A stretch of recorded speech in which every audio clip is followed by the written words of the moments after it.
الف لام میم ذالک الکتاب لا ریب فیہ، یہ کتاب وہی کتاب ہے جس میں کوئی شک نہیں، ھدی للمتقین، اور یہ کتاب ہدایت ہے پرہیزگاروں کے لیے۔ پرہیزگار تب رہیں گے جب اس کتاب کا عقیدہ رکھے اور عمل کرے۔ متقی پرہیزگار، پرہیز کس کو کہتے ہیں؟ احتیاط کو کہتے ہیں۔ کوئی بیمار آدمی ہے، کوئی چیز لیتا ہے، دیکھتا ہے یہ تکلیف نہ ہو جائے، اللہ اکبر۔ پرہیزگار کے بھی تین قسمیں ہیں۔ پرہیزگار مبتدی بننے والا، وہ قرآن پر عمل کرے تو اللہ اسے تقویٰ دے دے گا۔ پرہیزگار متوسط، شریعت جہاں سمجھ میں آئی، جس جگہ معلوم ہو گئی اس کا اتباع ضروری ہے۔ اور پرہیزگار فی نفسی ہی، یعنی خود تحقیق کرے، خود ہر مسئلے کے انتہا کو پہنچے، یہ اعلیٰ مقام ہے، جن کو کہتے ہیں المتقی المنتقی، انتہائی درجے کا پرہیزگار۔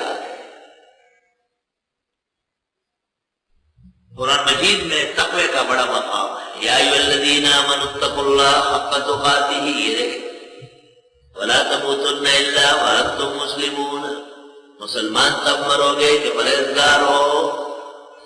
آگے دیکھو، یا ایھا الذین آمنوا ان تتقوا اللہ یجعل لکم فرقانا، اے ایمان والو اگر تم نے تقوی پیدا کیا، حق و باطل سمجھنے میں فرق کر سکو گے۔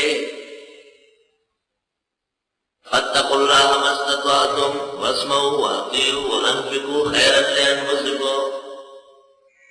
اخیر میں دیکھو کیا کہا، ثم ننجی الذین اتقوا ونذر الظالمین فیہا جثیا،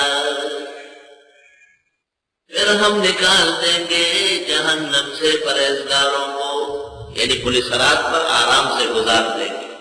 ثم ننجی الذین اتقوا، پرہیزگاروں کو بچا کے رکھیں۔